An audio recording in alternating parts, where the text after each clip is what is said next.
Yes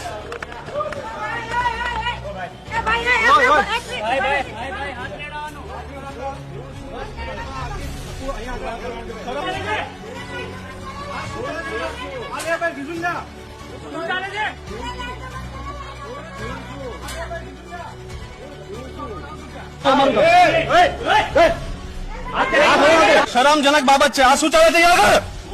આ શું ચાલે છે આગળ? શું આપણું નામ શું છે? અહીંયા શું થયું તમે આ શું છે? પરમિશન શું લેવા અંદર એટલે આમાં પરમિશન લેવાની હોય અમારે? શરમજનક બાબત છે.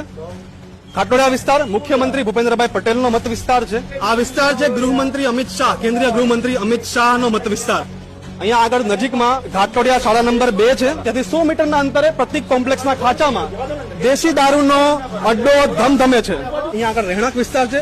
મહિલાઓ, નાના બાળકો બધાની અવર જવર છે. મુખ્યમંત્રી શ્રીને વિનંતી છે, તમારા વિસ્તારની અંદર જો આ રીતના દારૂના અડ્ડા ચાલતા હોય ને તો તમારા પદ પરથી રાજીનામું આપો. તમારા મત વિસ્તારમાં દારૂ વેચાતો હોય તમે એ સંભાળી નથી શકતા તો આખું રાજ્ય કઈ રીતે સંભાળશો તમે?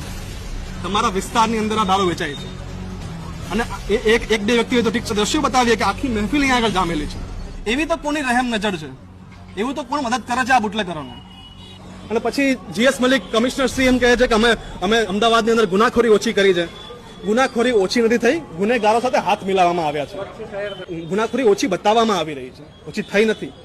હું તો એટલું જ કહીશ કે સૌથી પહેલા તો ઘાટલોડિયાના પીઆઈ જગદીશ કંડોરિયા પોતાના પદ પરથી રાજીનામું આપે. તમારા વિસ્તારની અંદર મુખ્યમંત્રીના મત વિસ્તારની અંદર જો આટલું મોટું સ્ટેન્ડ ચાલતું હોય અને તમે કંઈ કરી નથી શકતા, તમે ડરો છો આ બુટલેગરોથી, તો તમારે આ પદ છોડવું જોઈએ. અમદાવાદના પોલીસ કમિશનર જીએસ મલિક પોતાનું પદ છોડે, કારણ કે રાજ્યના મુખ્યમંત્રીના મત વિસ્તારની અંદર આ સ્ટેન્ડ ચાલે છે. સ્કૂલની બાજુમાં નાના બાળકો જ્યાં આગળ અભ્યાસ અર્થે આવે છે એ શાળાની બાજુમાં આ સ્ટેન્ડ ચાલે છે. હું તો એ પણ કહીશ કે રાજ્યના મુખ્યમંત્રી ભૂપેન્દ્રભાઈ પટેલ તમારાથી ના થાય તો તમારા પદ પરથી રાજીનામું આપો, કારણ કે તમારા વિસ્તારની અંદર એક શાળાની બાજુમાં એક રહેણાંક વિસ્તારમાં જ્યાં બેન દીકરીઓ રહે છે એ વિસ્તારની અંદર દીકરીઓ બહાર નીકળતા ડરે છે. બુટલેગરનું નામ છે મંજુ ઠાકોર, શૈલેષ ઠાકોર, અને આ લોકો અહીંયા આગળ ખુલ્લે આમ, આ વ્યક્તિનું નામ શૈલેષ ઠાકોર છે, આ વ્યક્તિ દારૂનો અડ્ડો ચલાવે છે અને અમને ધમકી આપે છે કે તમે આ સ્ટેન્ડ ખોટું લીધું છે. અહીંયા આવીને એમનું કેવું એવું છે કે તમે અહીંયા આવીને ભૂલ કરી દીધી એટલે તમે આ સ્ટેન્ડ ખોટું લઈ લીધું. એવું તમે શું કરી લેશો? તમારાથી ડરીએ છીએ અમે. તમે પત્રકાર છો. હા, તમારા સ્ટેન્ડ ખોટું લઈ લીધું એટલે તમારી આ ભાષા કઈ છે? આ અડ્ડો કેટલા દિન બી ચાલે? મેં ક્યાં જોયું છે? તમે વેચો છો, આઈ ગયું, કેપ્ચર થઈ ગયું છે. હું વેચું છું ને. હા, એવું બતાવે છે ને તો બતાવી દો. હા, બતાવી દો. આ વ્યક્તિ દારૂનો અડ્ડો બેફામ રીતે ચલાવે છે અને પોતાને આત્મવિશ્વાસ છે કે એના ઉપર કઈ નથી થવાનું. એ અહીંયા ઉભો છે કે તમારાથી થાય એ કરો. એને ના પોલીસનો ડર છે.